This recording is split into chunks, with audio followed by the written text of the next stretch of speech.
Keeping secrets, are ye? Welcome to I Hope You Suffer. The other two are The Light Has Its Mysteries and There Is Enchantment in the Light. Not wrong. Yeah, the first one I don't think is good because like he kind of went out of his way to try and like not learn the secrets. So, I can't believe the tagline isn't just "bad luck to kill a seabird." That's yeah. perfect.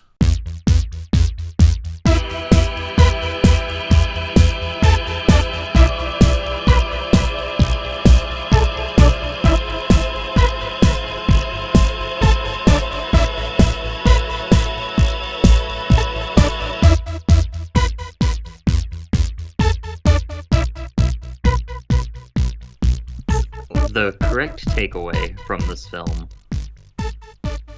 never killing a seabird ever again. Listen, I for all of the things that happened to me in this movie, that is the one that I was not prepared to see, and I literally like gasped, and my mouth was just hanging open the entire time. And Chris was like, "What's wrong? What's happening?" And I was like, "You don't want to know." What a fun day on set that had to have been, though. I can't. Like, here you go. Here's a fake bird. Bash it against a rock a whole lot. This movie sounded exhausting to make.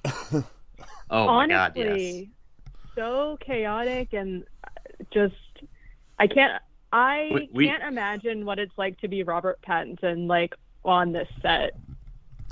All right, Have we well, mentioned what it is yet? if that didn't give it away, Oh. we are talking about 2009's Twilight, Breaking Dawn. Yes. Yes.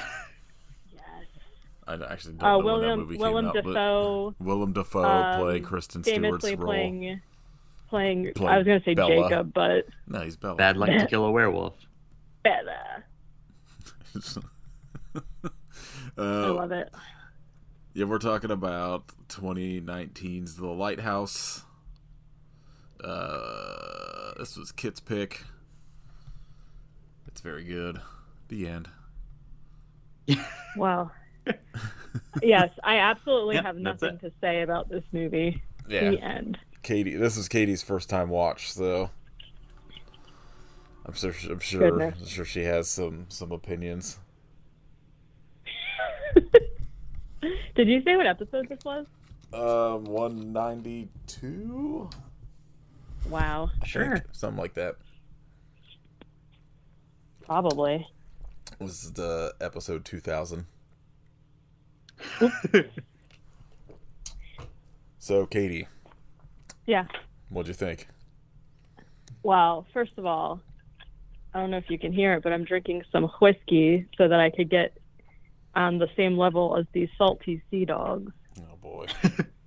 What? What? I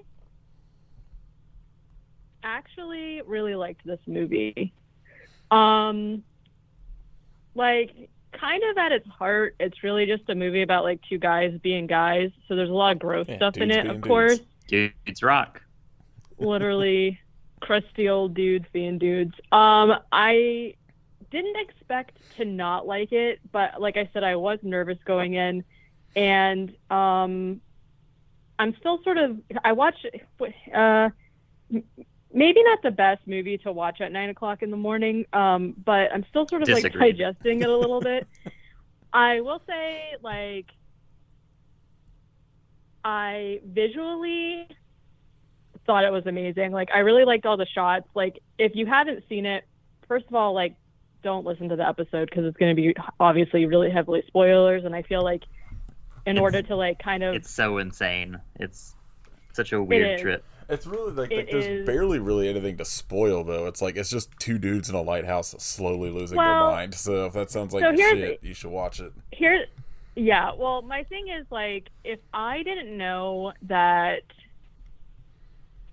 like, if I just went into this movie like not knowing that there was any weirdness or like anybody spoilers pork and mermaids, like I would have been completely taken aback. And I think even though I really liked the movie, I think it would have had like a stronger effect on me. But anyways, my point is, I was saying the movie is in black and white, but the way that they shoot and like deal with like stark brights and like really dark darks was like amazing. And it's actually one of the only movies that I've been able to watch on the iPad, and like it still looked really, really good. So I can't even imagine like having seen it in the theater. But it's just like visually the shots are all really cool, even though it's like, I don't know, I think I like Lighthouses a lot though. So I mean, the movie's called The Lighthouse, so I think I just like liked the aesthetic of it that way. But then paired with the fucking crazy music, it was just like really like, This almost I don't know. disorienting a little bit sometimes. Yeah, and like The- really like them shooting it- oppressive feeling. Yeah, Mhm. them shooting it like 4:3 helps make it feel very claustrophobic Yeah. and oppressive, you know? It's like Immediately you weird. don't have room to breathe watching it. Yeah, I it's just I think the thing in it that like I really love is how much of it is just kind of scored to like very long extended like boat horn sounds, I guess. oh my god, the What a fucking good- foghorn. Yeah. What a good foghorn sound. No, it's got that fucking like siren, like alert siren sound to it, and it like every time I heard it, I was like, I want to turn this off. I hate it. But it's like that, and then the rest of the score is kind of like just unnerving, like bong, like other bong noises. But like I don't know, it's hard to. It doesn't. I don't think I'm explaining it correctly, but it's like very unsettling the whole time. You just like, even if you go into it like not knowing anything, you know something fucking bad or weird is going to happen, and you're just like waiting for it. Because a lot of the movie honestly is just Robert Pattinson like doing chores and then like dealing with fucking William Dafoe being unhinged. I mean, if somebody said they didn't like my lobster, I'd probably get upset too. How you gonna? I'd be yeah, devastated. but their like dynamic is so fucking weird too, and I can't imagine having been like on that set at all, because it's just like, I don't know. And I'm telling you, if you're like one of those people who thinks that Robert Pattinson can't act, or like is like, oh, he was in Twilight, that's all he can do, like you need to watch this movie, because Goofy. he is just, So good. like this. Okay, and the scene when he's like outside, like after he starts to lose it and it's raining and he's like doing chores and he's just like licking at the rain, I was like, okay, what is happening here? It just was like, it was insane. He deserves every award ever created for that horrifying sound he made whenever he was jerking off and finished. And he's just like, Anytime he screamed, I was unwell. I was like, no, sir. So, yeah, I have to say, I didn't really expect to like super like this movie, but I really did. And I think I don't know. It might be a while before I watch it again, but I would actually consider watching it again. It's really good, and it's like, I don't know, I've talked a lot about how like I did not like The Witch, but like the thing about The Witch is it's like gorgeous to actually look at. I just don't care about the story, and that's like the thing with like Robert Eggers is like, I feel like even if I go into one of his movies into being like, okay, this probably isn't gonna be for me, like I know it's at least going to be like incredible to look at. Yeah, because like honestly, for me, I don't know, the story of the movie is not about like the actual story that's happening, obviously, but I could like care less about like, you know, all the stuff that was going on with like Robert Pattinson's character behind the scenes. Like whenever they, you know, had that reveal or whatever, I was just like, okay, whatever, like that's not what you're watching the movie for. But yeah, I don't know, it was effective, needless to say. Even though I couldn't understand a fucking thing William Dafoe said in this movie at all. Every time he talked, like I had subtitles on, obviously, and I was just like, I don't know what that means, but good for him. It took like half of my first watch, like in the theater, like I felt like I was doing calculus trying to decode what he was saying. And then Yeah. every subsequent watch has been like, oh, I understand this perfectly. I'm an insane person now. You're morphing into a salty old sea dog. An old wiki. He's so I- good. I don't know. I think this might be the peak of him for me. Like He's been killing it the past several years. He's great even in better like than when he was everything younger. he does. Like he's so good Yeah. in Life Aquatic as just like that weird side character. He's fucking yeah, incredible in Shadow the Vampire, where he plays like Oh yeah, real Nosferatu playing the Underrated movie. movie. It's so good. I haven't seen that one in a really long time. I need to rewatch it. So the thing that remember I told you guys I had an anecdote. Maybe.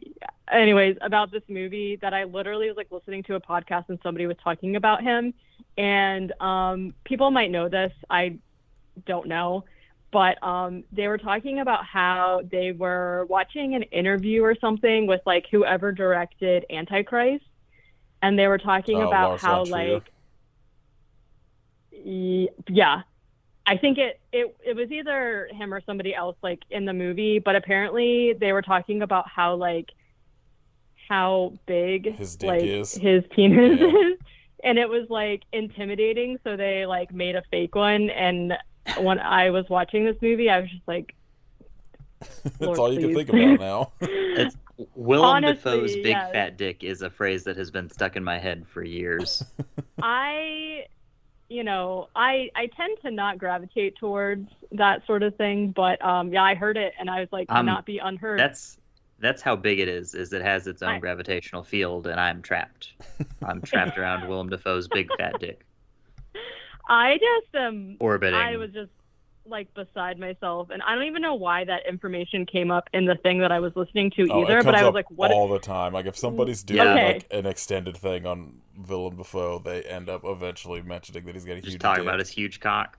Well, this is the first I'm hearing of it, and let me say, it really fit the bill, I guess, for this movie because, and like what? I was gonna say they should have let him hang dong as Green Goblin. Agreed. Can you imagine if he just popped out in There's, like the new Spider-Man to surprise the Tom Holland Spider-Man? His dick was just hanging out. He has an enormous codpiece. He's Green Goblin. His dick's Hobgoblin. There you go. I was gonna say his dick is You're just leaning Green on Goblin, it, but tripod. Yeah, And he's kickstand. like his using it like glider. a nightstick. He's like hitting Spider-Man with it. Listen, I'm sure that exists somewhere. There's got to be some weird like ship fans between them, but So, anyways, yeah, I liked it. Let's pretend get we into could it. discuss this as a plot movie. Well, Just the entire time I was watching it, I was like, I'm very interested to see how Katie's gonna handle this. Is like talking Well- about it plot wise. I'm gonna say that there, aside from the fact that like, again, skipping a spoiler alert. Whenever like, I also refer to them as Rob and Will in this, just because I feel like they probably are just like buds like that, and they like call each other Rob and Will. It's very funny because like one of the trivia things is how like they just didn't talk to each other when they weren't filming. Yeah. Wow. As just like part of like just staying as like, you know, in character or whatever, because they both seem very like at least partially method acting Yeah. people. Yeah. It- So I have to I feel like say- I'd be pissed that whole shoot also. Just Oh. it being rainy and windy Yeah, I was gonna on say- the sea and Oh my shit. God, I'd just be in such a yeah. bad mood the whole time. One of the things I saw was like how like a lot of the weather was kind of just real. It wasn't, you know, Yeah. movie magic shit. They were just like Yeah, in just this shitty weather the whole garbage time. fucking time. I mean, good for them, I guess. Like, it worked out. But yeah, no, I would have been in such a bad mood. Both of these characters are kind of like annoying also. So I feel like, I don't know. Yeah. It says Willem Dafoe, Robert Pattinson stated that they barely spoke a word to each other on set and were too exhausted to hang out together after a day of shooting because filming was so physically demanding due to the miserable weather conditions. While Pattinson stayed at a normal hotel with the rest of the film crew during the shoot. Defoe lived in a little fisherman's cottage in solitude. On set, on the other Of hand, course. Pattinson would tend Perfect. to eat and stay by himself during filming breaks while Defoe stayed with the crew. Both stated that they Weird. liked each other very much as soon as they had their first real conversation a few months later. It's crazy. It's a few months That's after wrapping insane. on the film, just like, oh hey, we worked together, right?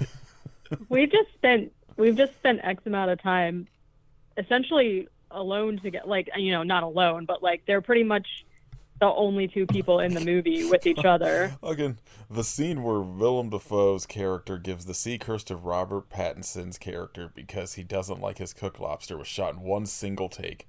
According to director Robert Eggers, Dafoe didn't blink for over 2 minutes.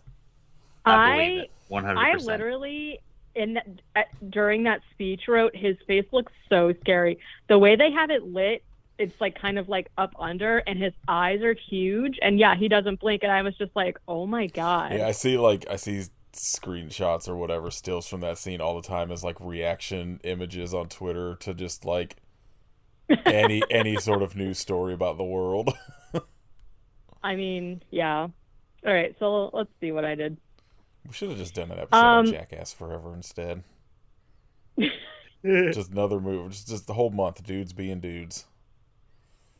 I Dudes mean, rocking. yeah, rocking and clocking. Well, this movie starts with some ominous music and some seagulls and a boat emerging from the fog. And I mean, I knew the movie was black and white, but if you haven't actually seen it, it's also, like Kit said it earlier, but it also is like a square. And I was like, what is happening here? So immediately I was uncomfortable. We see two men approach an island, and there's a lighthouse on it. And then this is the first time we hear the foghorn from the lighthouse, and it is very siren-like, and I hated it. And every time I heard it, it just filled me with dread. It was like, boom. Do they ever state what, like, when this is supposed to take place? I don't think they give an exact so. time frame. I think was you're supposed to kind of guess. Could remember, and I was trying to remember if they did or not, because I was like, I want, like, obviously it's got to be something just based on like all of the shit they have and the way they talk. Like, it's obviously, probably pre-1900s, but I just couldn't remember. Yeah, I don't know, because yeah. I'm gonna say 1982. Same year as the Thing. Yeah. This was also Shared in universe. Antarctica. Shared universe.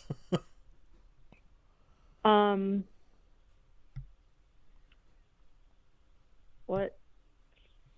What? Okay, so the foghorn. Robin, it's Robert Pattinson, Willem Dafoe, Robin Will. And they basically make their trek to the house that they stay in while they tend to the lighthouse. They're just like looking around the living quarters, essentially. It's not great. It's like they share a bedroom where there's just like two small cots, and then it's just like, a small house attached to like where the lighthouse is. And they go up to like the bedroom to get settled or whatever. Will immediately like ripping a bunch of farts, and then Rob is like sitting on his cot, and he finds a hole in it, and he starts like pulling out the stuffing, and then he finds a mermaid figure in there, and he stashes it in his jacket. Gonna need that for later. Yeah, I guess you take what you got. They eat dinner, and I gotta say, a lot of these scenes that just go off the rails or like start as them eating dinner, and because it's shot in black and white, the food looks so disgusting. And then it's just like a lot of them like eating and like using their utensils, and it's gross. Anyways, so they go to eat dinner. Will says a poem, like a sea shanty kind of thing, and he's trying to toast with alcohol. But Rob is like, I read the manual and it says no drinking. And Will is just like, listen. What a nerd. Right? He's like, you better drink this. And Rob decides like he's not going to do that. So he dumps the liquor out in the sink and then fills it with like pump water. But the water is really nasty when he takes a sip, and Will like gets a kick out of it and how much work Rob has to do like the next day. He's got to like put chemicals in the water to treat it, and he's got to like do all this other shit or whatever. And I also like don't really know when they sleep either, because Willem is like attending to the light at night, obviously. And then, like, Rob also stays awake, but then also has to do a bunch of stuff during the day when Willem's sleeping. So I'm, like, not really sure about... It sounds fucking terrible, also. Yeah, this job sounds pretty bad. Yeah. Rob, I like, don't immediately... think they're getting paid enough, to be honest. I don't think so either. Especially because later, Rob was like, I heard you could make $1,000. And I was like, doesn't seem worth it to me, bro. I don't know. Back then, you could buy a whole town for like $1. So that's true. Back in 1989 or whatever. Yeah. In the Antarctic. Man, yeah. So Rob like asks to see the light in the lighthouse, and William freaks out a little bit, and he's like, "No, you can't do that." And he's like, "Well, isn't that like what I'm here for? We're supposed to take turns." And Willem's just like, "Nar, she's mine." I can't do the accents they're doing, by the way. Willem Dafoe sounds like just like an old salty sailor, like I said. So I don't know what the accent is. I also don't know what Rob's accent is, because sometimes he sounds sort of Irish, but then sometimes he sounds kind of like he's from Boston. So I'm not really sure. It's supposed to be a very specific, like, Maine fishing town accent. I'm not saying that either of them... I'm not saying that he like did a bad job at an accent. I just couldn't like figure out what it was to like impersonate it. So I'm essentially just gonna do. The easiest way to do it is just saying "goddamn farts." Goddamn farts. Farts. Yeah, I'm just gonna probably do like a Southern thing, because that's what I do. Not to be confused with Elvis Presley, just regular Southern. Yeah, like essentially, yeah. When he's like giving that. When he finally like stands up for himself and gives that speech, it read very Newsies to me, and I was like, all right. So this is when we get like just kind of like a really long slow shot up the lighthouse that is very cool, and Willem's up there, I assume naked, and he's like looking a mess. He looks like not great, and he's like giving a toast to the light. He's also standing right in front of it, which I can't imagine is very good for your eyes. So yeah, nighttime. So I think that this is one of the points too where Rob is like walking around the grounds, and he like looks up and sees like the outline of Will like up in the lighthouse, and it's just like, okay, this is not great. I mean, whatever, do your thing, I guess. And he walks over to the water. He's kind of like, I don't know, kind of in a trance. And we start to see all these like logs floating up. And at first I was really confused. I couldn't tell what they were, but it makes sense later, obviously. There's all these like logs floating up, and he sees like a body in there. And he's walked so far into the water at this point that he's like underwater, and then there's like waves and stuff. And then there's a mermaid, and she starts screaming, and it's not great. But then he's fine. He wakes up, and Will is like giving him chores as he's going to bed during the day, which really sucks, because like essentially Willem doesn't do anything except stay up late and drink like in the lighthouse perch, and then he makes dinner, but then Rob has to do all of the other chores during the day, which doesn't seem very fair. But yeah, it's seniority. Whatever. Yeah. I mean, I guess it does work like any other job that I've ever There's had. only one wiki around here. That's right. I don't understand what that term means. It's like a wick for a candle. So I guess light that keeper. makes it, yeah. I'm dumb. Interesting. Well, I was confused because I thought Willem's character also said that was his last name. I just assumed he Or was was it? a Julian Assange fan. Okay. So this part kind of confused me. Ron's like doing a bunch of, chores as you do, vacuuming and whatnot. And he climbs up on the roof to like fix some tiles, and there's like a hole in the roof. So he looks in and he sees what I think is William like humping the bed. I didn't know what was going on there because he's not moving a lot, but like he's moving. I don't know. I don't know what was supposed to be going on there. I was uncomfortable though. The bed. You can see his butt. His little like long john flap is flipped over. There's a lot of butts in this movie. Also, not enough. Lots of butts. Well, I disagree. And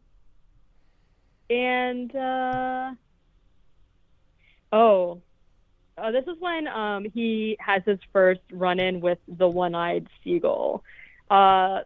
He like gets in a fight. He gets in a standoff with the seagull because he's trying to like wheelbarrow a bunch of coal into the furnace room or something, and the seagull's like standing in front of the door like cawing at him, and he won't like move or whatever. And Rob is really just bothered by this seagull.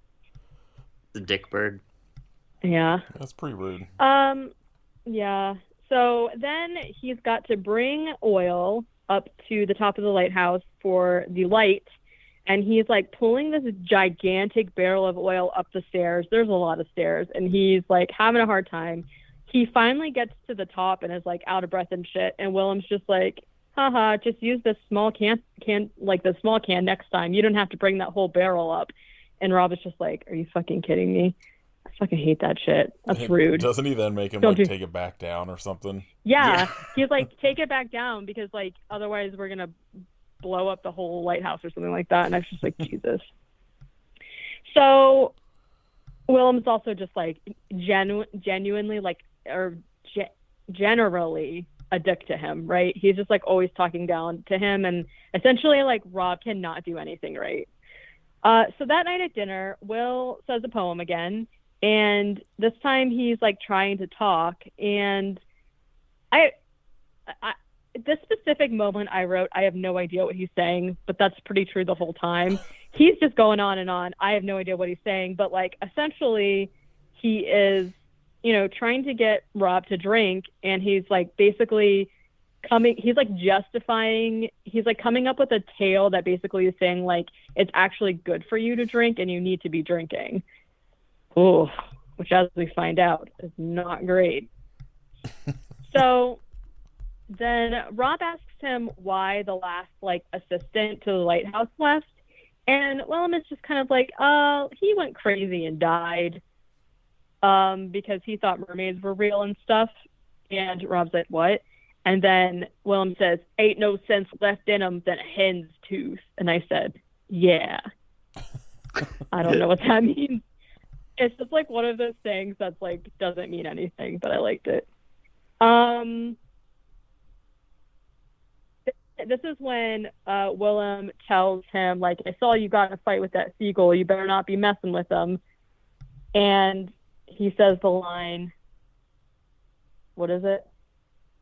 Bad luck to kill a seabird. Oh, yeah, bad luck to kill a seabird. Bad luck to kill a seabird.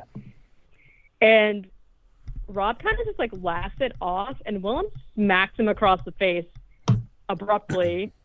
And not advice to be taken lightly. Honestly, he slaps him, and Willem looks those birds like are the souls of dead scared. sailors. So that's what he tells him later. But at this moment, he's just kind of just like, yeah, it's bad luck. Why don't you make me some coffee? And so then he's like, a spot of coffee will do us some good. Bird coffee. Ooh. That's just wring out white. that smashed up gull. Just like tea, you just dip it in there. The gull has beans in it, and that's why he smashes it against the rock. That's his coffee grinder. So I guess he makes some coffee. I don't know. Later,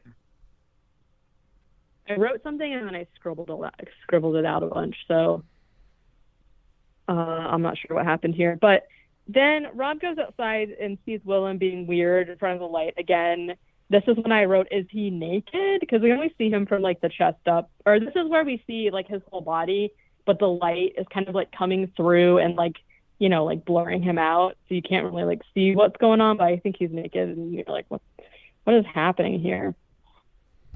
The next day, Will and Rob argue about, essentially Willem is like, this floor looks like shit. And Rob's like, I don't know why. Like, I cleaned it. And he's like, you're fucking telling me tall tales or whatever. And he's like trying to say that he didn't clean the floor. And Rob's like, I cleaned it twice.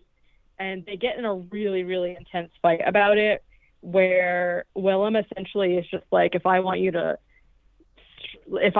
pull up all the nails in the floors and then put it back and then do it again, you're going to do it and you're going to like it because I told you to. And just like all this really terrible, like, stepfather type shit going on here.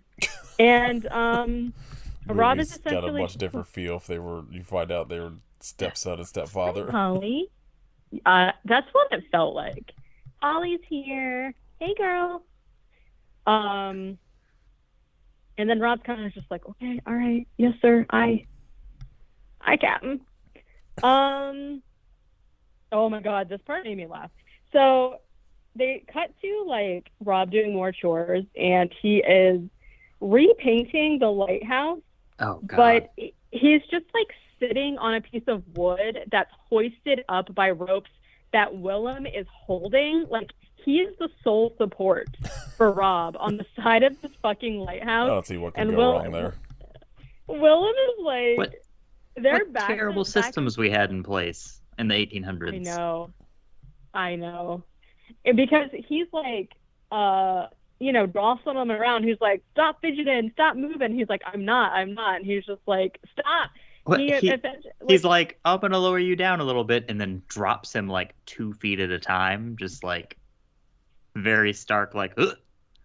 Like, oh God, please stop. And then like drops him to the point where he falls onto and like hits the ground, and doesn't seem great. He wakes up like after, I assume he's been knocked out at this point. He wakes up and the seagull's there ripping a hole in his pants. That's not nice. He probably only has one pair of pants. You know what I'm saying? I bet he's got two. Oh, man. One for painting Maybe. And one for everyday living. Everyday living. So that night at dinner, Rob is essentially like, hey, because like the whole time Willem is calling him lad, like, laddie, this and that. And he's just like, stop calling me lad, call me by my real name, which he says is Ephraim Winslow. He's like, call me Winslow. And he's like, okay, lad, I'll call you by your name. And he's like, it's not lad, it's Winslow. He's like, you got it, lad. The kind of like that typical back and forth. And then Willem asks like why he decided to take the job and like come to the island or whatever. And then they talk about trees a lot, because Rob used to work at a timber yard, and then he decided how he got tired of trees, so he wanted to just have a new job. And he's kind of shady about it, because he's just like, why can't I start over and just make a new life? There's something weird about that. Like, nothing weird's going on here. And Willem's like, yeah, okay, buddy. And then Willem talks about how the sea is his wife. And I think he says something. Messy divorce. Yeah. I think he said something about how he used to have a wife, but she got mad about how he was on the sea for 3 Christmases or something. And then she was like, see ya. And then he's just like, well, that's it. Too much time wicking. Ooh, yeah. This is when Rob says, like, to be honest with you, like, I read that people can make a lot of money tending to a lighthouse, especially if it's far away. And, like, he just wants to have money and, like, buy a house and then just, like, exist and stuff, which, who doesn't?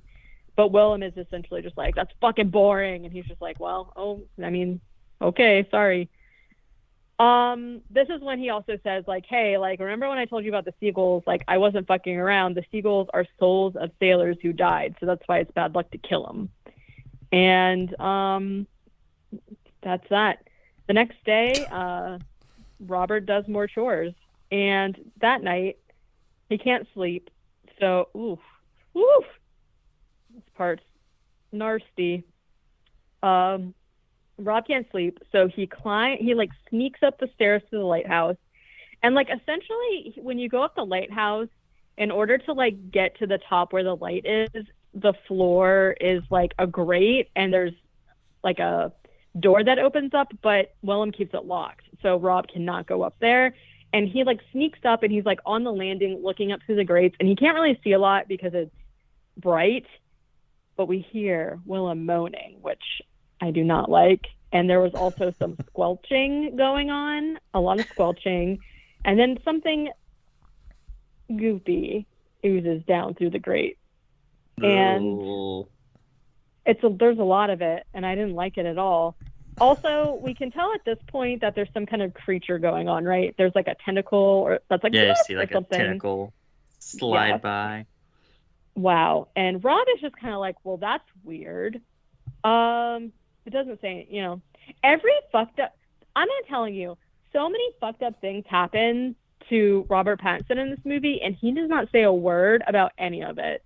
He's just like, okay, well, just mind my own business, I guess. The next day, like, the water's still really gross. So he goes to, oh man, trigger warning for this part. The water's all gross.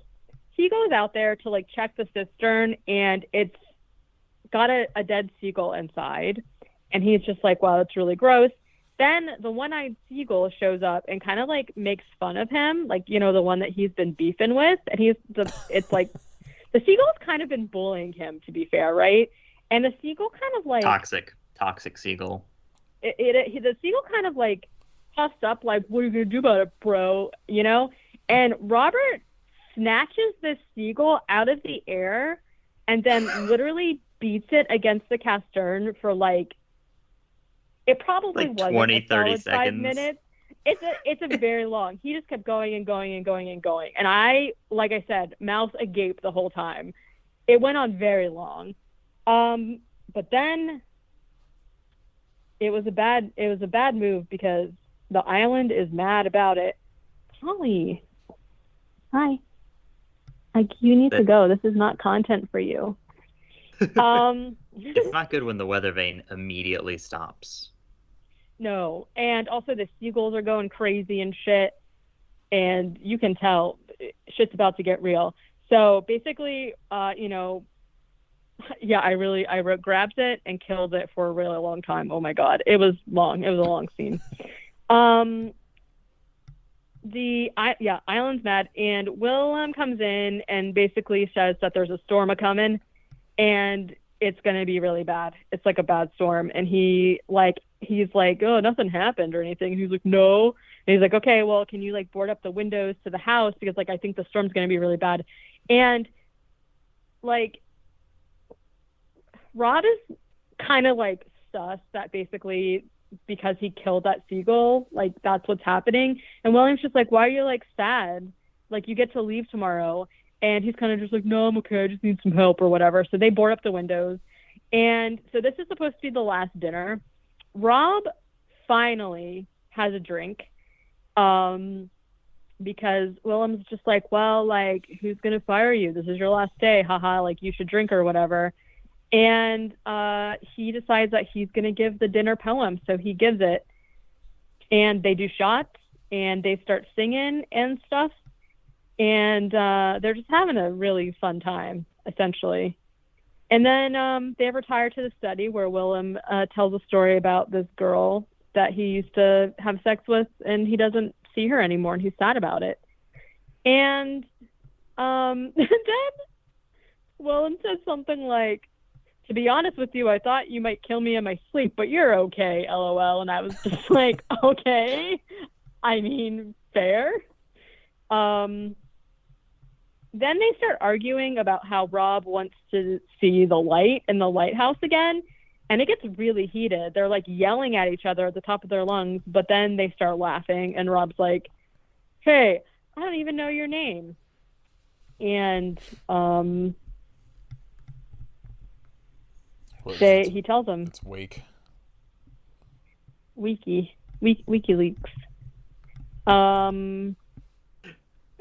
WikiLeaks is I just wrote- documentation on all of the wikis that were around from like 1850 to 1890. Yeah. Exactly, yeah. So Rob wakes up. Oh, essentially also Willem tells him that his name is Thomas. So the next morning, Rob wakes up and he's got a hell of a hangover.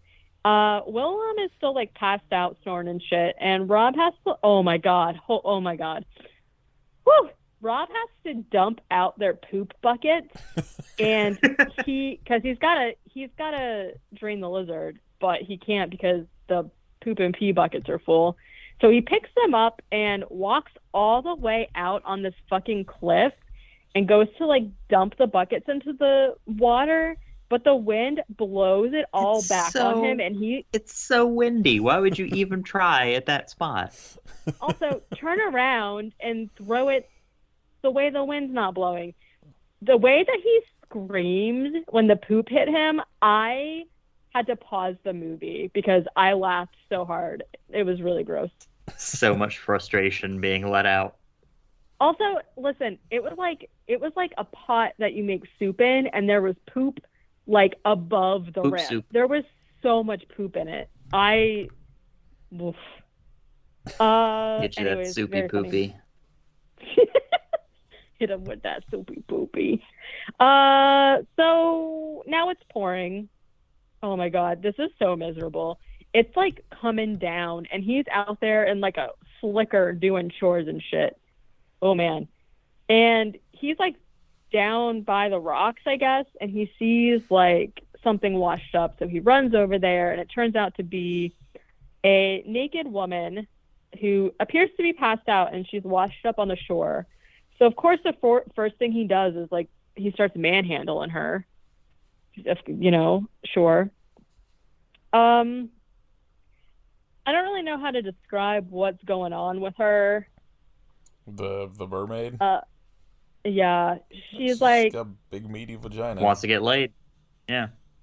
it's like, I never thought about if a mermaid existed, what it would actually look like. And this seems actually like it would be accurate, but I don't like it. And also, the fact that the movie is black and white to me really made it worse because you can't tell what color she's supposed to be, but I'm getting the feeling that like the entirety of her is flesh colored, and I don't like it. Yeah, that's the good stuff. It was so gross looking. Anyway, he freaks out and when he sees her, and she wakes up and just starts screaming at him, which, to be fair, She's a mermaid she's out got of a right water. to I do. would be screaming too. Yeah. She also is like in a vulnerable spot, and he's just like groping her boobs, and she screams at him, and he gets scared and runs, which don't be doing that. Yeah. And Leave mermaids alone. so yeah, don't mess with them. Yeah, just don't. The way that she screams though was very alarming.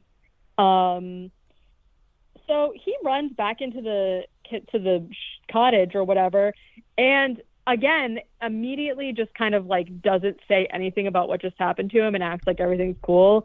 William is just like, oh hey, like, it's your last day here, so why don't you like clean the room and get ready to leave or whatever, the boat's gonna come pick you up. At this point we're like halfway into the movie, and I was like, really, like what's going on, what's gonna happen?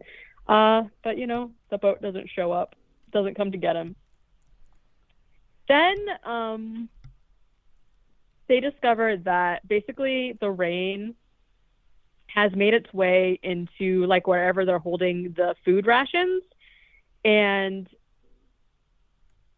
this is when it starts getting. I know it's hard. I know it's a weird thing to say, but this is when it starts getting weird because There's already been a mermaid pussy and possibly Robert Pattinson catching cum in his face And a poop bucket. Yeah. Yeah. It's about to get weird. I also definitely skipped over the part where he was choking the chicken for the first time because that made me really uncomfortable. I felt empowered. Go jerk off in a lighthouse. Life's goal Good. now. Well, oh my god. Just at Let least out a once. Howard Dean scream. Ah! Ruin your lighthouse career by doing a Howard Dean scream. Your lighthouse career. Remember when that was enough to just ruin your political career forever? Amazing. What a different time. Listen, I'm gonna tell people that you were jerking off in this shit. So Robert, I really hope nobody that I know personally listens to this episode for some reason, like somebody in my family or something. That would just You're not the one jerking off in the lighthouse. You're fine. But I'm talking about it.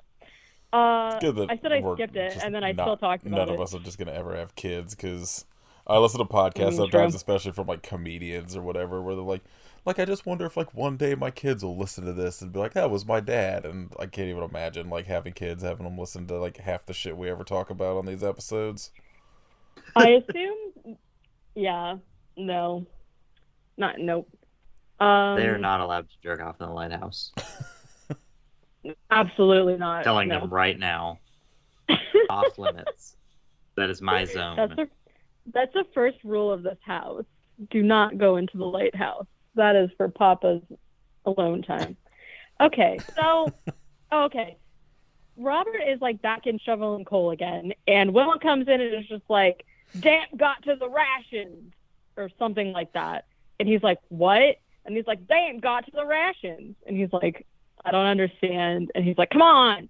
So they go into the house, and essentially he's saying that like it's been raining so much that the water's come in to where the rations are stored, and it's like spoiled some of it, including the salted cod, which just sounds disgusting to me. Robert is excited. What is Dwayne gonna eat? Huh?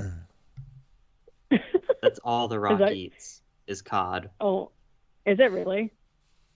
Oh man, I'm gonna have to send y'all the article where it talks about like he eats 800 and something pounds of cod a year. Like literally enough to feed a whole village. Sounds not great. No. Yikes. Yeah, I do hear about diets where people only eat like rice and salmon for every single meal, and I'm like, no, not for me. not for me. I need a oatmeal cream pie. I like rice, but my God. I eat a lot of rice, but salmon and rice for every meal, like lunch and dinner, and then like a protein shake sounds like the worst possible existence. Like, anyway. Well, yeah, salted cod spoiled. 2.3 pounds of cod a day. Ew. For Dwayne. Yeah, 821 pounds a year. Well, it's like I remember Hugh Jackman talking about like his like Wolverine fucking diet, and how like he just was like eating like something like 4 whole chickens a day or some shit. It's crazy. He just like shoves the whole chicken in his mouth. Yeah. They breed specifically boneless chickens for him. Just boil it and he just eats it whole. Now I'm just like imagining the boneless chicken just like flopping around on it. That's so sad. Anyway, yeah, okay, yeah. So Robert's like, oh, thank God that cod is spoiled because it fucking sucks. And then he's just like. He's just like, don't worry about it. Like, well, you know, there's like this weird thing happens where essentially Willem is just like, listen, like, yeah, some of the rations are spoiled and that's not good because I keep telling you that we need to ration the food. I've been telling you for weeks. And Robert's confused. He's like, what are you talking about? Like, we missed the dinghy. I don't know if he says this morning or yesterday, but he's like, we just slept in because we were drunk. We missed the rescue, like the ship that was coming to bring us like rations or whatever. Like, they'll come back, it's fine. And William's like, bro, that was weeks ago. And Robert's like, what the fuck are you talking about? Like, somebody will come. And William's essentially just like, no, like, we're stranded until the storm passes. Also, this one time there was a guy out at a lighthouse who was stranded for 7 months. Yeah. And Rob's just like, you're just trying to scare me. And William's like, no, I'm not. It's real, bro. And then he's like, come on, let's go. And they go outside and he's like, dig. And they start digging and they basically dig out a huge crate. And when they open it, it's just like booze. And Robert's it's a like, gun. It's the crate from House of the Dead, where the guy's just got a bunch of guns hidden under some cigars. It's the crate from Creepshow. It's Yeah. just got that weird Fluffy monkey in comes out of it. Oh, I would have liked that. Fluffy and the mermaid start fighting. and then fucking. Yeah. There you go. There you go. I like that for them together. They just, they don't understand each other, then they fall in love. We're shipping. I love it. We're Beautiful. shipping Fluffy and the mermaid. Beautiful. This movie is a beautiful love story. I mean, this will be our Valentine's Day, week episode, weird. so it makes sense that I mean, it this is the most. has a very strong line of homoeroticism in it, so Yeah. makes sense. Yeah. True. Yeah. Undercurrent. That's the word I was looking for. Not line. Undercurrent. Wow. Perfect Valentine film, The Lighthouse. Mm-hmm. Honestly, yes. Okay, so there's just a bunch of booze in the crate, thank God.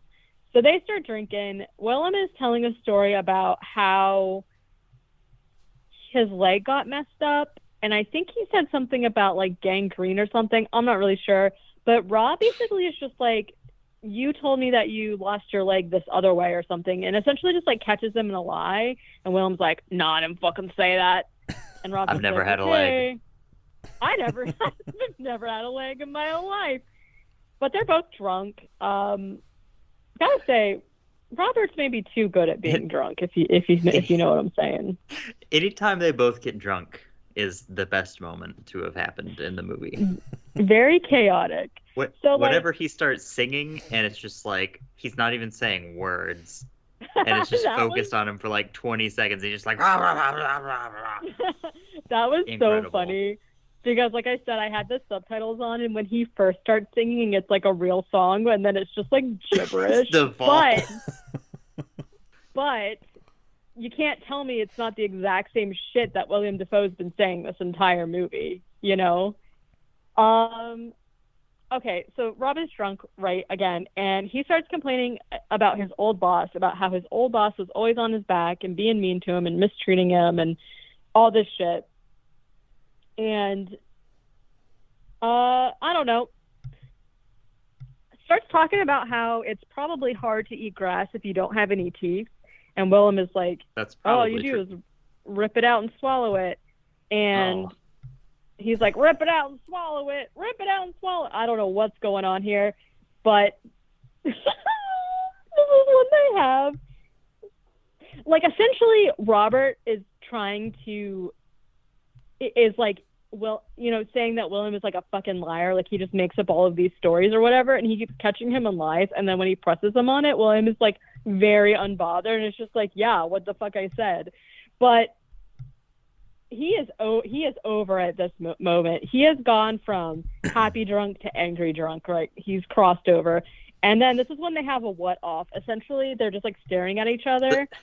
And the best scene Rob in is the like, past, like, however many years of cinema.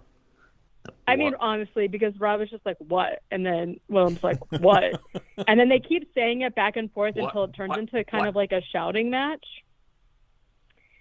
And Robert transitioned from like they're both just screaming what at each other, and then he just goes, "That's what I mean." Like, and then he starts talking. Then that's when he starts talking about how William Dafoe's cooking is shit, and he's like, if I had a steak, oh boy, I'd fuck it. I was like, what's going on here? This has turned just very fast. He is complaining about William Dafoe's like cooking, and he is really offended by the fact that Rob does not like his cooking. And he does this speech where essentially, this is what we were talking about earlier, where he just like stares at him, gives this speech, eyes wide open, asks Triton, god of the sea, in very colorful language, essentially to drown Rob, to the point where the earth will not even remember that he ever existed. Nobody will. And amazing. William's face is so scary, and I wrote, this is really intense. This is if I ever meet Matthew Broderick, this is the speech I want to deliver to him. Because start practicing to memorize it now. I need to, because it just so perfectly encapsulates like hate for somebody else. But the thing that's like so crazy about this scene is that it's such a like, first of all, it's like a poem again, right? The way that he's like saying it, and it's like filled with such malice and hate. But because Rob said that his cooking's not good, and then he's like, yeah, well, okay, but like you like when I make lobster, right? And he's just kind of like, no. What does he say? Tell me you like my lobster or something like that. You like me lobster. I seen it. Yeah, and then he's like, say You're it, fond say of you me like me lobster. lobster. And he's like, I won't. And then that's what they're fighting over, which is just like insane. And then after That's this the speech, whole thing. this whole speech it's like paragraphs. There's the silence, and then Rob goes, all right, have it your way. I like your cooking. Yeah. It's a perfect delivery of like the nonchalant. Yeah, that's Just fine. like- I guess I like it. It's fine. Insane. Absolutely insane. So after that, they go to sleep, I guess. Willem's sleeping. Rob goes up to the lighthouse and tries to like pick the lock to get up to the perch, and he can't. And then the scene is so weird. He goes to try and get the keys, but they are laying next to Willem, like on his bed. And Rob like leans over him and like pulls out a knife. He's like stolen a dinner knife like earlier, and he pulls out the knife, and Willem wakes up, and they both just kind of pretend like nothing weird is happening. Yes. William's Again, just like, just dudes. yeah, he's just like, hey, Like fine evening, huh? what? He said something about like weird way to wear your shoes or something like that. Yeah. And Rob's just like, oh, I just didn't want to wake you all. And then Willem's like, I don't know, sun's at a tits pace, better get some sleep eye or something like that. And just like goes back, and it's just like go do your chores, and goes back to sleep. It's very weird. I just like to think about like this movie being like a real world scenario, like the TV show, where we're just seeing like, you know, they just were filming for 24 hours and this is just what we got. I think the camera people would quit, because that seems like a very unhinged scenario to be around. Like, these guys jerk Not off healthy. a lot. Yeah. I mean, I can't imagine that's any different than actual real world. There's also like We need the real world jerk off cut. no thanks. Just the cuts of any time they have footage of them jerking off. Nothing else. Ew. Like within the first 5 minutes of someone being there, they find the Little Mermaid statuette and start jerking off to it. They're like, fuck yeah, I love mermaids. Rob also does this weird, like, silent, like, maniacal laughter when William's just like, go do your chores, and I'm just like, oh, this is not going good. So he starts, like, chugging alcohol. I don't even know what alcohol they're drinking at this point. It's clear, so I assume it's probably, like, vodka, right? But he's chugging it. And he's chugging it while doing chores. And oh yeah, this is when he's like choking the chicken. There's like this weird thing where it's like a montage of him doing that, but also like thinking about forking the mermaid and stuff. And it's like going back and forth, and it's like really strange. He does this really crazy scream, and then he cries afterwards. Been there. And then That's just called leaving work. yeah. Jerking off in your car, like- screaming, thinking about the mermaid. I really hate the way this Can't conversation tell you is how many going. times mermaids come into my work. It's becoming a Looking problem. hot. Never wearing pants. It's uncomfortable for them. It's So, uncomfortable for this me. is I still when do it. this is when I guess he decides that he's had enough of the mermaid, and he throws the statue down and stabs it a bunch and breaks it. Then he just goes about his business, like nothing happened, and he starts pulling up the lobster traps, and he opens it to find a head, a person's head that is missing an eyeball.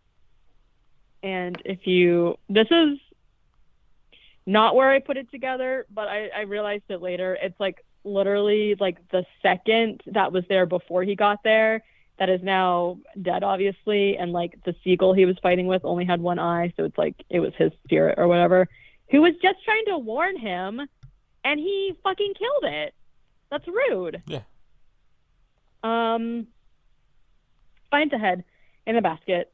And then it cuts to them like just chugging alcohol again, and this is where they're like singing, and Rob starts just going like like just making noises or whatever. They're having a good old time. Then they start slow dancing together. Pretty intimate moment. And I don't know what happens. Maybe they fight again and fall on the ground or something. But essentially Rob is like, I trust you, I want to tell you the truth. And basically divulges that his name is also Thomas. They're both named Thomas. And then, in a turn of events, they're both named Thomas. And then he confesses that the last job that he had, the reason he left is because he really, really hated his boss, and he wanted to kill his boss. But he didn't kill his boss. It's just that when his boss fell into some kind of machine and got killed, he like didn't help him and kind of just let him die, which is like essentially not the same thing.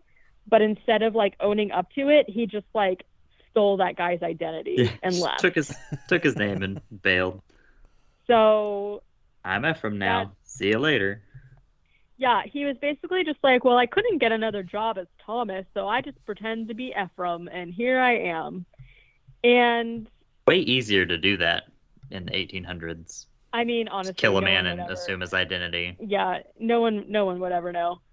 And then he like gets done telling this story, and he looks over, and William is just gone.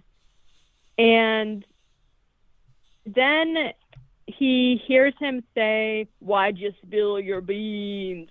Why'd you spill your beans?" And it like echoes and echoes. And it's like showing, like going through I don't know, this part was kind of confusing to me, but essentially Rob like goes to find him, I guess, and like finds a body on the ground. And when he like goes to like turn the body over, it's actually him, like Rob. So it's him and himself are both like startled because they turn around and naked William Dafoe is just standing there staring at him, but his eyes are like shooting lighthouse beams at him. Very so cool. Yeah. Very disturbing. I can't think of the name of the painting that's based off of, but it rocks. I know what you're talking about. I don't know either. It was very, I didn't like it. Made me feel weird. He runs away. Rob runs away and gets to like the lifeboat and starts pulling it out of like the shed that it's in. And William comes up behind him with an axe and is like, "Don't leave me!" And he starts chopping up the boat and chasing him around with an axe. And they get into the house, and William is like chasing him around with the axe or whatever. And then they basically both like threaten to report each other for murder because he's like, I saw the head in the basket, like you killed your second, I'm gonna tell on you. And then William's like, yeah, well, last night you told me a story that would make a saint swear. You told me that you like killed your boss, I'm gonna tell on you or whatever. And then Rob is just like, well, guess what, I know that you killed him. I found the mermaid statue, but guess what? I broke it and I'm free and I'm not crazy. And he's like laughing hysterically and stuff. And it pans back over to Willem, and he's just like slowly shaking his head, like, you've lost your fucking mind. It is a crazy scene because then Willem is kind of like starts saying that it's Rob that was the one who smashed up the boat and was chasing him around with an axe and trying to kill him. And I'm like, what is happening here?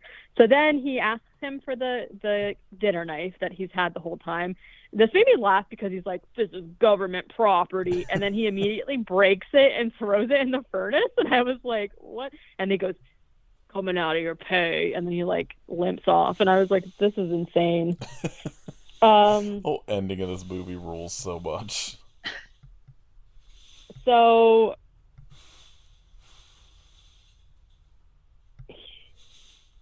and then Willem kind of gives this monologue about how like everything that's happening is just like a figment of Rob's imagination. He's like, the lighthouse doesn't exist, I don't exist, blah blah blah, and it's like all of this like existential shit. And then he just goes, we're out of booze, or we're out of drink or something.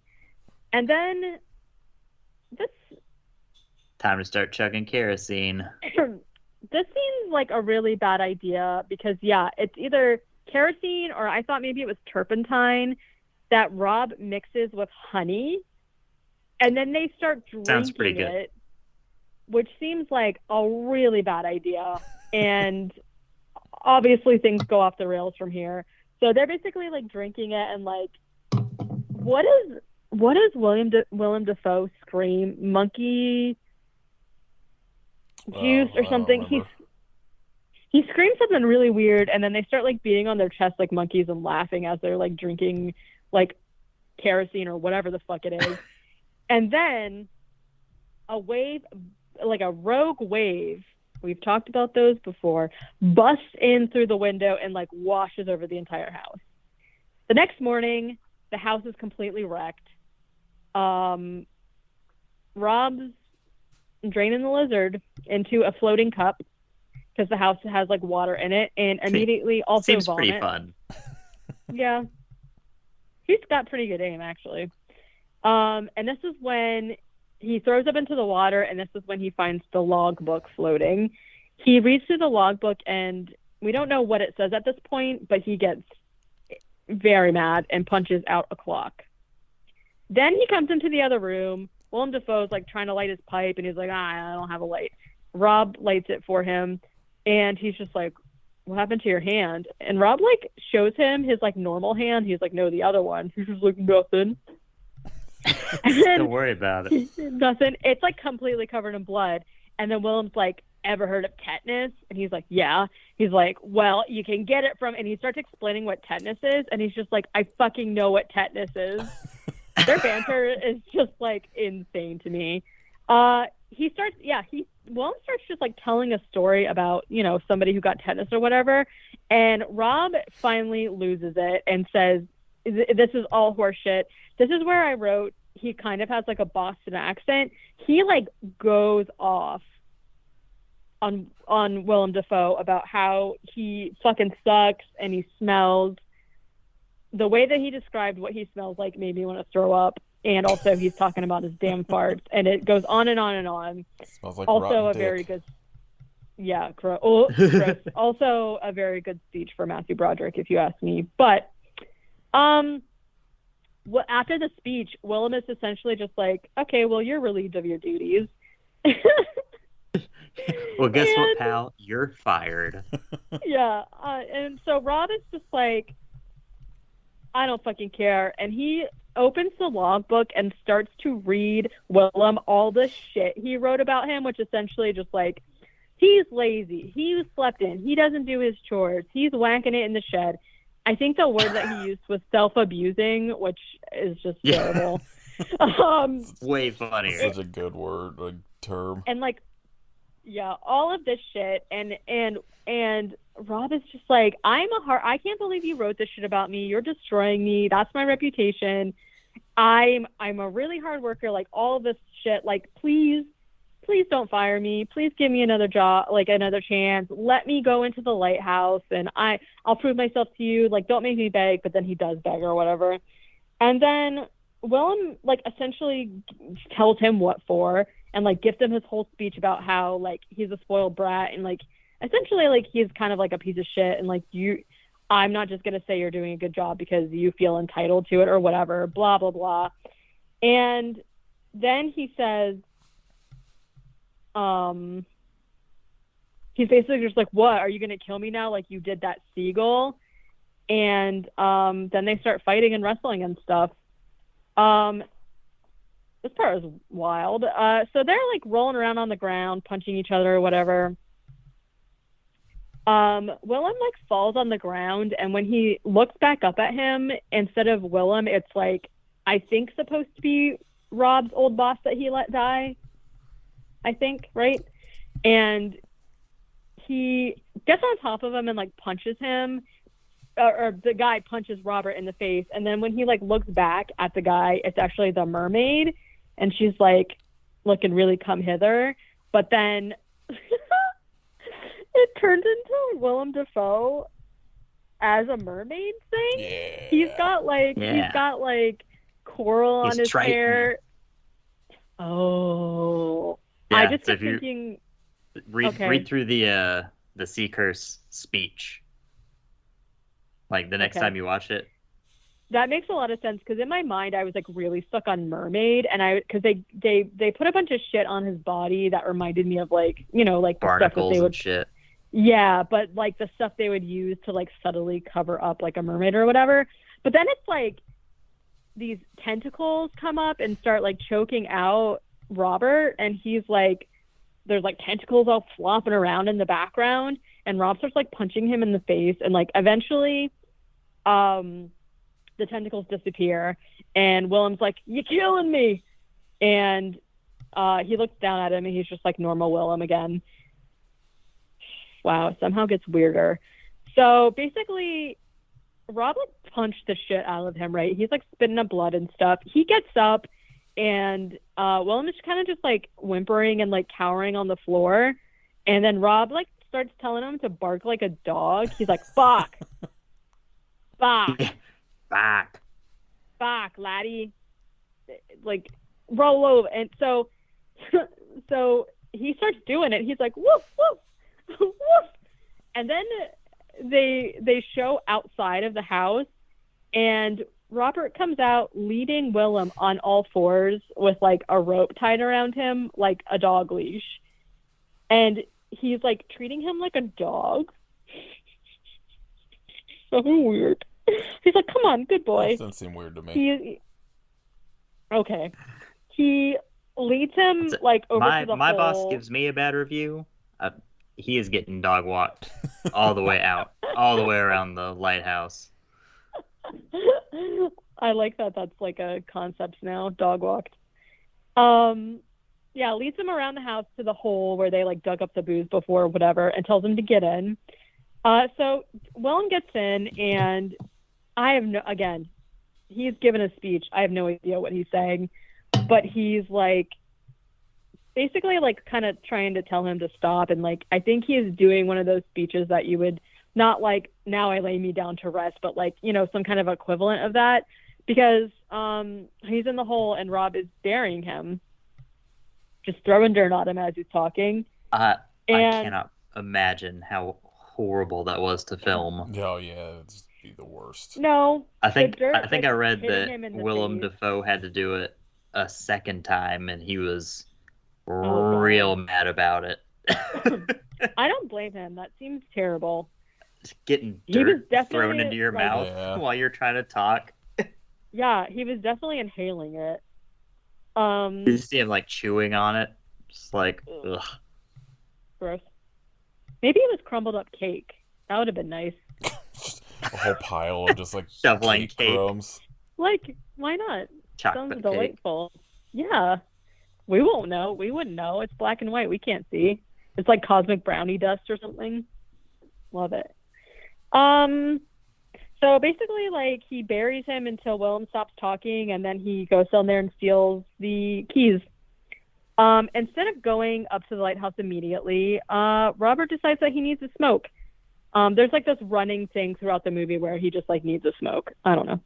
So he goes back inside to get his cigarettes, and Willem comes running in, and he's like, "The light belongs to me," and he like pickaxes Rob in the shoulder. Amazing.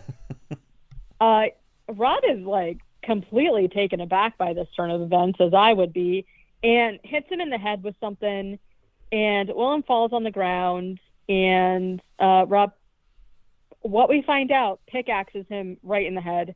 There's a large blood splatter, and he's just like fine with it. He goes to get his smokes. There's kind of like a pan out, and we see like Willem laying there with the pickaxe in his head. Very crazy. And then Rob, completely covered in blood, looks at him and, reads him a poem and drinks, and finally climbs up the stairs to the lighthouse. He unlocks the grate, and he's finally up there. He made it, guys. Just a long bunch of screams. Basically he gets up there, and this seems like really cool too, because the light in the lighthouse is like huge, and he's just like staring at it for a little bit, and then eventually it's spinning. Eventually the light stops, and one of the panels of glass pops open like a door, and he's like, cool, and he looks in there.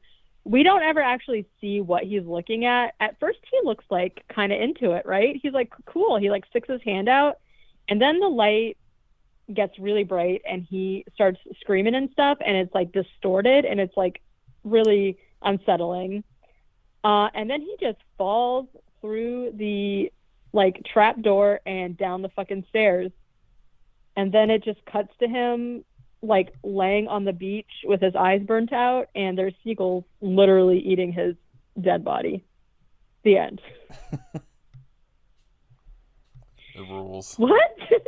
What the heck? Getting Prometheus. So do you trying to bring down the fire, and now he must be eaten by the gulls forever. Like what do we think happened here? I think it's all exactly how it was shown. He killed a bird, and things went off the rails. So the island just was mad at him, and then when he killed the creature's lover, Willem Dafoe, he was like, it was like, that's it. Just killed him. Mm-hmm. Couldn't handle it. Couldn't handle the truth. Very weird. But like I said, I'm into it. Yeah, it's very good. It's like it's the best telling of Prometheus.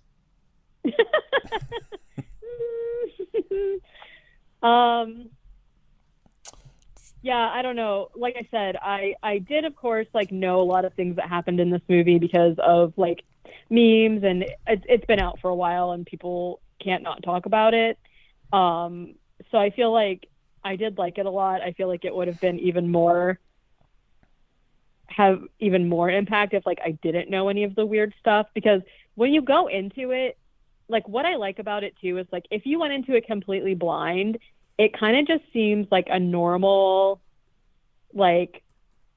movie about like lighthouse guys, and then all of a sudden there's like a fucking creature, and you would have been like, oh, what even is happening here? So I like that about it, but I don't know. I recommend. It's a really good like actor movie, like, yeah, because it's like, I mean, there's weird shit going on, but like it's just two like great actors just like doing the most together. Yeah, it's good. Highly recommended. I agree.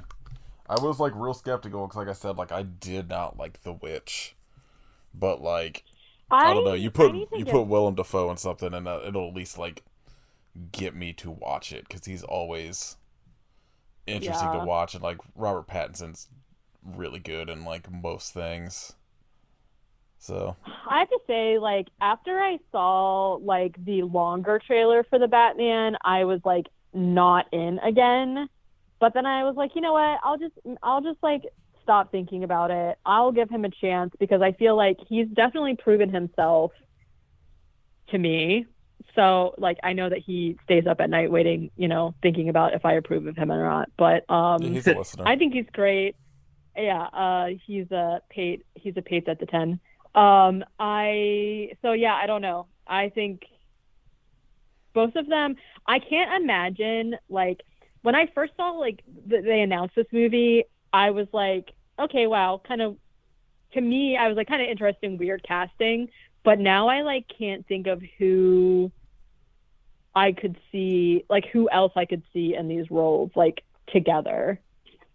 It it's kind of ruined me because I would love like a Moby Dick movie or series or something. And like I want Willem Dafoe as Ahab, and that's basically like what he is in this. And that's like, damn it. It just it makes too much sense. I need it. Yeah. Nathan, why are you watching Music of the Heart? Wes Oh, Craven. Wes Craven. Like what the fuck? It was. I have one more. We'll talk about it when we get to it. Any news? Okay. Oh no. Mm-mm. All the news is trash. Talk about uh how Kit's excited for the new Texas Chainsaw Massacre. Oh yeah, Look, let's hear about it. it looks better than literally half of them, and I am gonna watch it. I mean, I'm gonna watch it only because it's going free to Netflix. But like, I don't know. I want to cancel my Netflix so bad, and it's like the last thing where I'm like, oh, fine, all right, now hold on. Gotta just. Let me watch this stupid garbage. I'll keep it until I think you should leave is canceled, and then I'm like, okay, fuck it, goodbye. I gotta find a way to steal it, or I'm gonna steal it and I'm gonna send Tim Robinson like $50. Can you just like send me these on a DVD-R, please? Yeah. They also, I guess the day we're recording this, I guess there's a trailer coming for Dario Argento's return to making movies, and I think like airing on the Super Bowl is going to be Jordan Peele's new trailer for Nope. Yeah. So I got so mad earlier because I saw an article that was like, oh, the new trailer for Nope. And I was like, sweet, I'll watch it. But the trailer that's out right now is literally just like scenes from his other movies. And then it said, yeah, the teaser and then it one. was like, from the creator of, and I was like, fuck you. Tomorrow there's a trailer for Alex Garland's new one too. The dude who did Annihilation and Ex Machina. I never saw either of those. I heard a lot of good stuff about Annihilation, and I just like never got to it. The Annihilation's really good. So is Ex Machina. He basically did Dread also. Oh, yeah, Dread's really good. It's got no Rob Schneider in it, that's a bummer. But yeah, I mean, the only other thing I saw, it was like a lot of like, of course, rehashing stuff that's coming out, and then they're also rebooting the live action Goosebumps series, which I feel I mean that was only an amount of like with Fear Street shit it's going a matter of time. Yeah. But again, I'm gonna say I'm excluding Fear Street, but I love that there's more horror stuff for kids. So hopefully they'll be able to do something better, because like I know I've talked about this a lot, but I feel like if Are You Afraid of the Dark was like one of my all-time favorite shows, and I feel like comparing the two, Goosebumps definitely has like a goofier feel to it, and I'm wondering if they're gonna keep it that way or if they're gonna try and go like. I mean, and the Goosebumps live action movies were also still pretty goofy, so I don't know. I feel like they kind of have to. Like, I bet it will probably like be a mix of like what Fear Street kind of was, but with a more goofy aspect to it, as opposed to how like kind of brutal some of the Fear Street stuff was. Yeah. It'll probably try to do like that like middle ground between the two.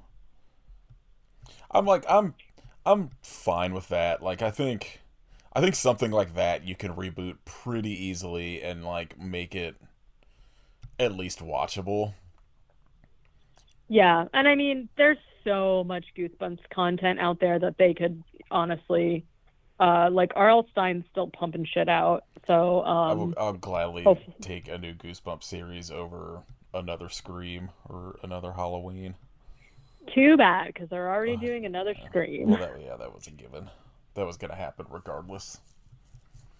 But I still will hold my judgment. I don't know how I feel about that because I still haven't seen the new Scream, so whatever. I'm interested to see the trailer for the new Argento movie. I have no. Is that the glasses yeah, one? like, was it just black glasses? Something like that. I Black forget what glasses? it's called, but Yeah. I have no faith it'll be good because Asia Argento's starring in it, of course. So Yeah. that's not great, and Dario hasn't done anything worth watching since like '92. But I'll still end up watching it. Yeah. All right, Katie, what'd you watch the last 2 weeks? I didn't watch anything, to be totally honest. Yeah, good, because I got enough to cover everybody's. Like, the only thing that I can remember watching really is just like whatever Chris puts on when I fall asleep. And we recently were watching these American Ninja movies, which are all incredibly bad and terrible, but the scores are like awesome.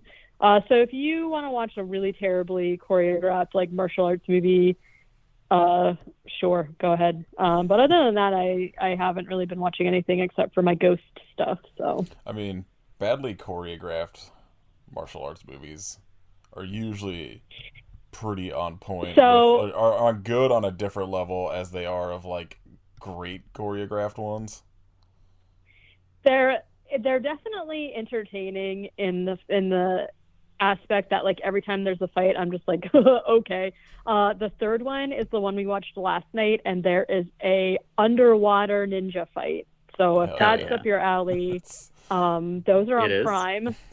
Yeah, those are on Prime. What about you, Kit? Let's see. I watched Slapface. Terrible. Dog shit. Oh, good. I almost watched that today, actually. Shudder continues its streak of its English movies being awful. Yeah. Fortress kicks ass. Very dope. Recommended.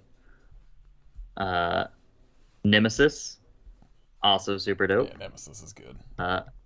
Glad Albert was found and is safe, thankfully. Yeah. Oh, yeah. And Killer Crocodile 2. Have you watched the first one yet? Oh, yeah.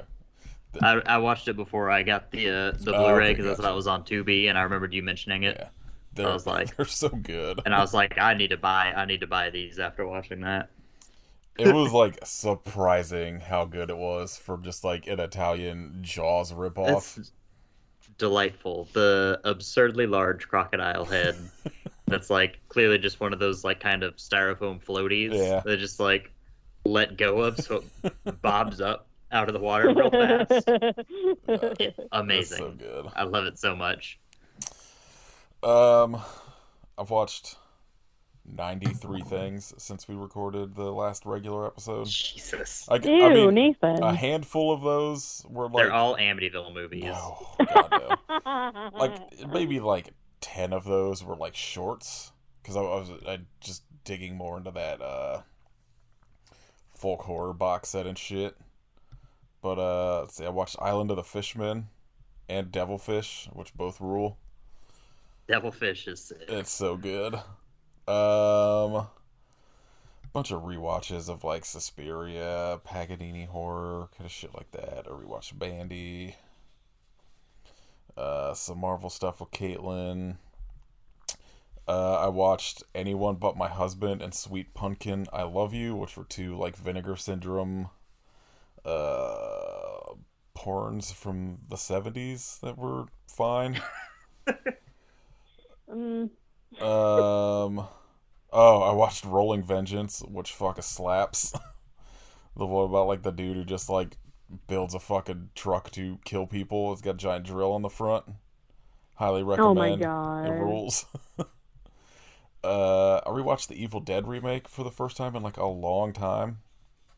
And it holds up. Dialogue's not great, but that entire second half pretty fucking great. Ugh, I still like cringe whenever I think about the ending of that movie. I hate it. It's so good. VIY.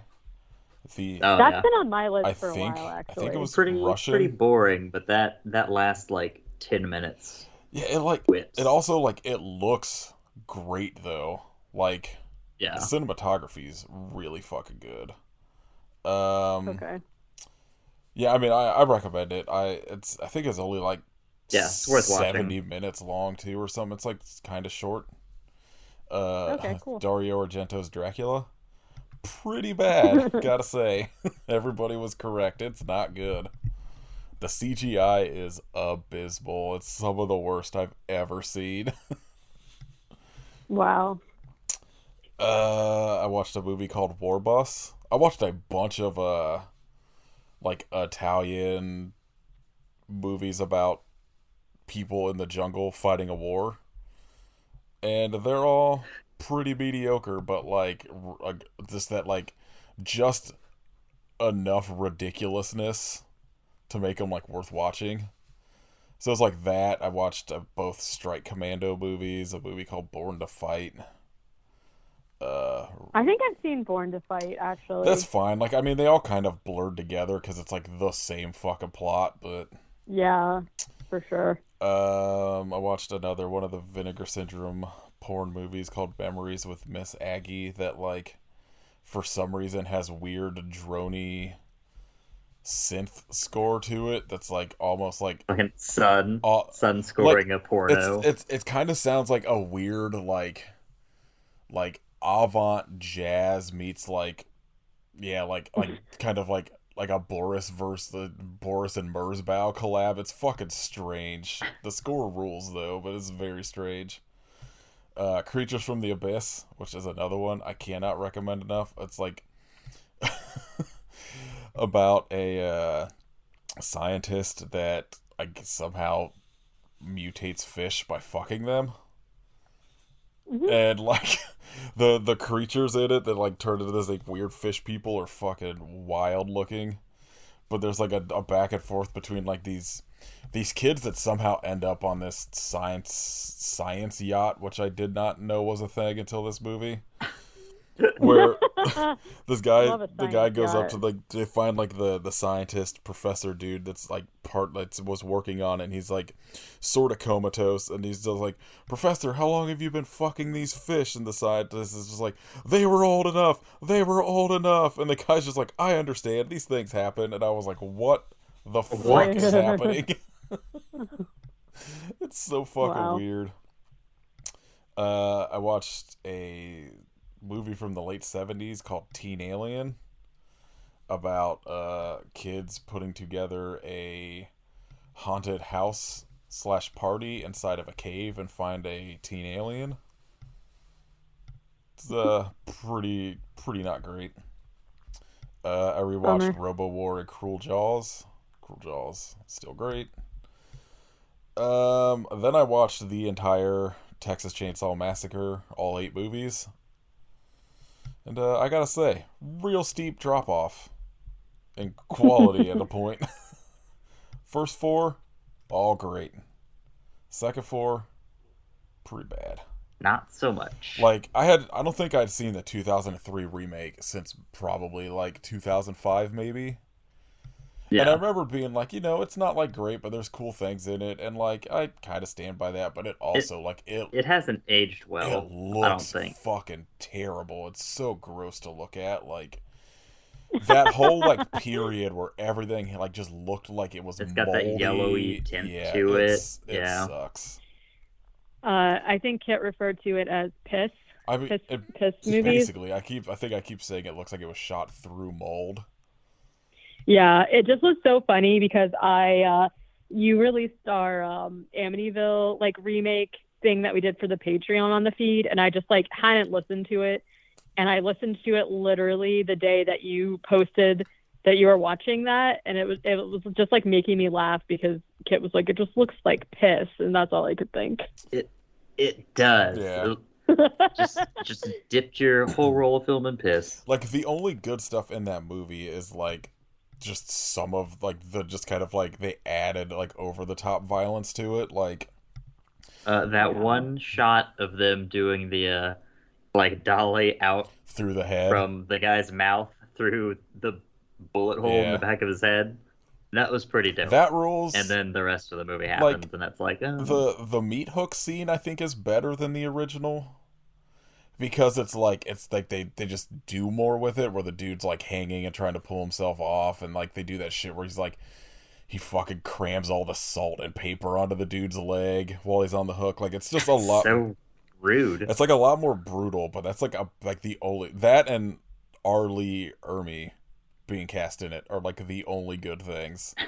The rest of it's pretty fucking bad, and like the three that follow it are just infinitely worse. Abysmal. Leatherface It's is one of the unwatchable, worst movies honestly. I've ever seen. But those first three and then Next Generation was all slap. Two, I'm standing by two being better than one. It's my hot take. I rewatched Ebola Syndrome. Well, some of the stuff I like, some of the rewatches where I just went back and was like listening to the audio commentaries. The Ebola Syndrome audio commentaries are wild. Because there's one with the director and the main actor, and they're just like just being best friends, and it's very funny listening to them like talk about all of this like fun kind of lighthearted shit with the stuff happening on screen. And then I started. I think the only thing in between the entire thing was The Lighthouse. I've watched every Wes Craven movie except one. Why? Because he directed a porno like after his first movie that I'm trying to track down. But I gotta say, it's got a lot more misses in his filmography that I think people are willing to admit.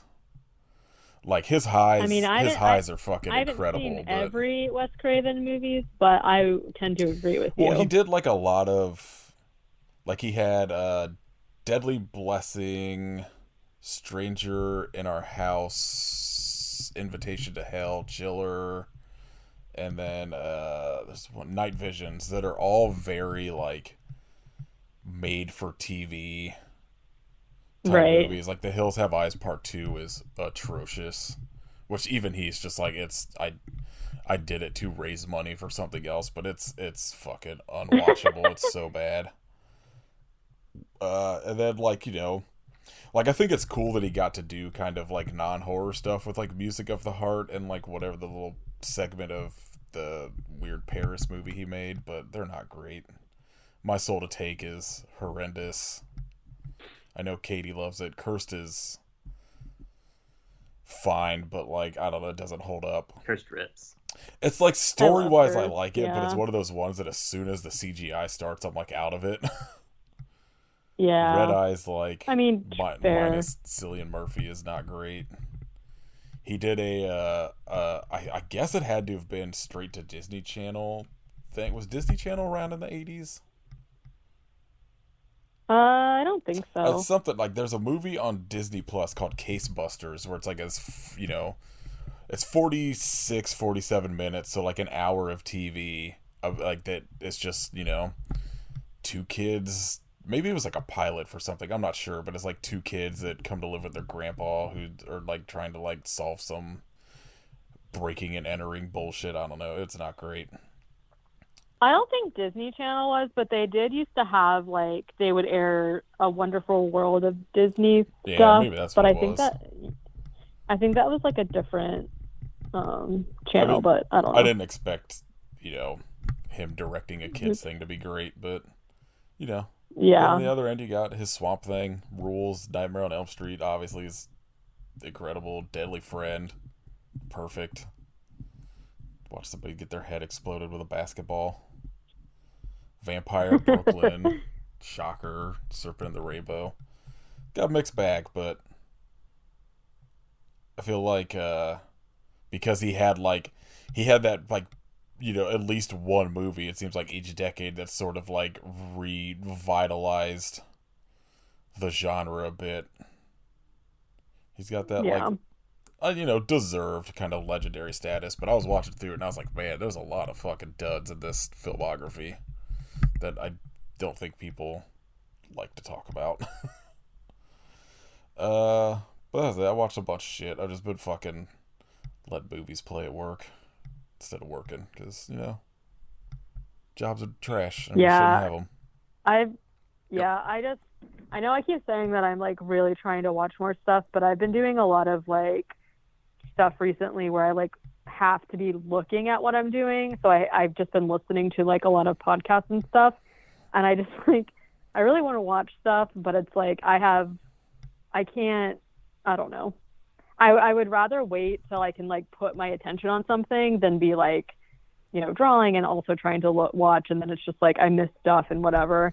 But yeah, like for me, like if I'm watching stuff at work, a lot of the time it's like rewatches because it's like shit I could kind of just, if I have to like not pay attention for a minute, I'm not like missing shit. But yeah, I also don't take my job very seriously, so I don't really give a fuck either way. I'll sit down and watch honestly 40 minutes of something and then be like, oh yeah, I'm supposed to be doing something. Good for you. Yeah, fuck them. All right, shout outs, Katie. Burkham. Actually, it's funny that Kit brought up Annihilation because my shout out was actually going to be something kind of old. And it is classic old movie, Annihilation. Yeah. No, if you are like a fan of the Lighthouse, or if you're a fan of just like weird shit and you like to read, and you haven't read the Southern Reach trilogy, like you're missing out. That was going to be my shout out. The trilogy is by Jeff Vandermeer, and it's Annihilation, Authority, and Acceptance. I don't even know how to explain like what is happening in this trilogy. It's just like fucking wacky, and I would say like it's sort of like not really my thing because there are like aspects of horror in it, but I would like overly say that it's kind of more sci-fi-ish. So if like that's your thing, definitely check it out. It's so freaking good. Like this is a trilogy I would almost recommend to anybody. It's so good. It is kind of long, so like you have to put in the time, but it's like so worth it. That being said, I have not seen the movie adaptation of Annihilation. I don't know though. It seems hit or miss if I'll like it. It's very different from the book. That's what I heard. I liked it a lot better than the book. So really? Okay. Yeah. I bought the whole trilogy and I read the first book and was like, I'm gonna need to take some time before I make it on to 2 and 3. I think have you read it all? No, not yet. Okay. I think for me, it is kind of a slow burn. And like I said, it takes you got to put the time into it. But for me, I think the third book is my favorite, which like kind of isn't normal for me in a series. Like I normally tend to like stuff like in the, like towards the beginning or whatever. But the third, like, I don't know. It's just crazy. So it doesn't really, I guess, make any sense to you now. But this movie like really made me think about like that trilogy, so that's my recommendation. All right, what about you, Kit? I'll have 2. I'm gonna say, if you can find it, Jeff Vandermeer's Predator novel that he wrote. He wrote a Predator novel called South China Sea, I think. I've been trying to locate a copy forever, but they're all like starting at $50 or something crazy because it went out of print like 10 years ago. But dang. I've been super curious to see what he does with a Predator novel because I've only read. I just found it on Goodreads, so I'm gonna bookmark it because that sounds amazing.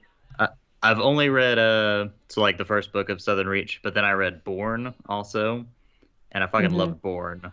Born is great, so I want to give his Predator a shot. I fucking love like non-movie, like not like movie adaptations, but people that like just like weird spin-off universe. Yeah, like books. There's a just fuck like ton what? of like Sure, why not? books and like the Alien.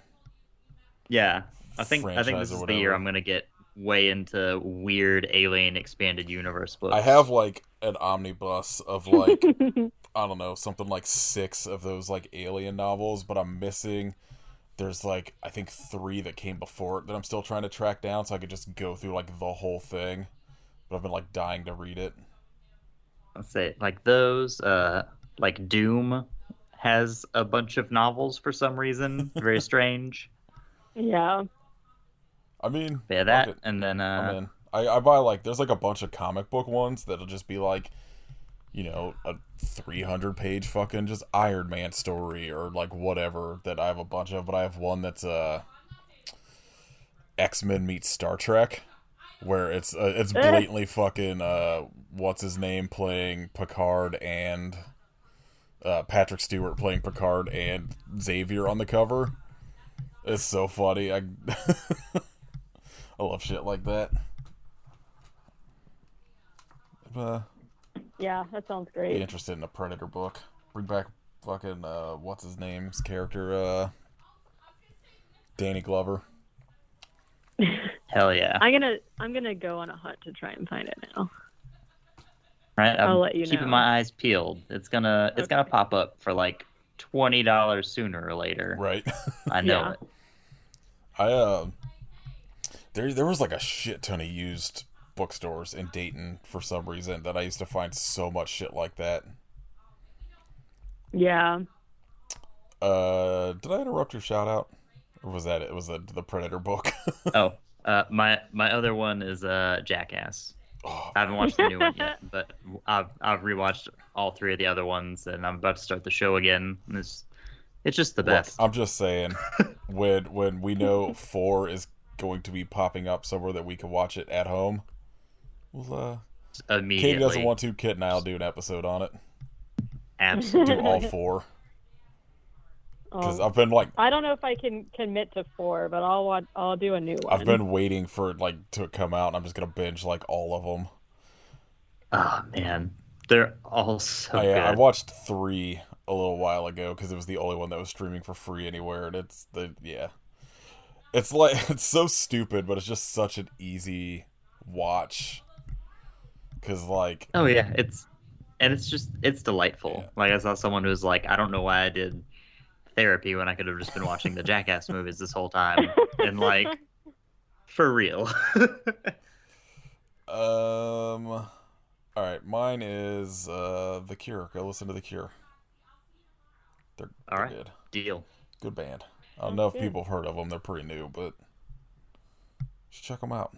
The Cure. Yeah. Oh, I meant Motley Crue. Never mind. What? Yeah, the crew. Yeah. All right. Next week, it's my pick, and I'm gonna pick Death Drop Gorgeous, which I think is only on Vudu. So, I can send y'all Patreon money to rent it, or I'll just like rent it on there. Katie can watch it on mine or whatever. But Voodoo. Okay. it's good. It's like a modern take, kind of slasher giallo-y movie starring a bunch of drag queens, and it slaps. Hell yeah. I bought the DVD, so I'm gonna listen to like the audio commentary shit on it too. Let's see if there's any cool insights for when we talk about it. But that'll be next week. You can subscribe to our Patreon at patreon.com/IHopeYouSufferPodcast. We had 3 episodes on it last week. Oh yeah. We did Katie and I abandoned Amityville and talked about Demons and Demons 2. And then we had our regular episodes where we did a best of movies of 2021 and our annual gift exchange thing. And then we had a second episode that was our favorite albums of 2021. It was something like, between the 3 of them, was like well over 5 million almost hours. 4 hours of content. But Yeah. Hashtag content, Yeah. baby. There you go. Just- You want it, you got it. yeah. So you could go listen to those if you subscribe. Merch at our Store Frontier shop. Leave us a rating on Spotify and a rating and review on iTunes. tell us if you'd fuck a steak. That's what we need to know. Between watching the Lighthouse and Ebola Syndrome this week, there's a lot of talk about fucking meat or actual somebody fucking meat. So I'd fuck a steak. Sometimes, yeah. We'll figure out how to get Katie to watch Ebola Syndrome. Oh man. And you'd be real bummed out about all I of can it. already tell. Yeah. Follow us on Instagram at IPSF for podcast. Follow Kate at Hidden Kitstery. Follow Katie at Werewolf Face. Listen to my other podcast, 8K Movie Club. I think we recorded it after we recorded our last episode, but we released an episode on the first 2 phases of MCU movies that Caitlin watched for the first time. Nice. Got some hot takes in Uh-oh. there. Caitlin does, or you do? Caitlin does. Oh. Right. Caitlin was very, very unhappy to find out that Groot was an adult in the first movie and not Baby Groot. Oh yeah. But I was just like, Listen. just trust me, you'll love Groot, and they did. You have to get your heart broken first before you get the baby. All right. Death Drop Gorgeous next week. Go watch The Lighthouse if you haven't seen it and you somehow made it this far. It's A damned fuck. pretty straightforward if you did catch that as we were talking about it, but worth a watch. Really run-of-the-mill story, if you ask me. Just your typical dude wants to fuck a mermaid story. It happens. Yeah, who doesn't? I hope you fuck a mermaid, but why?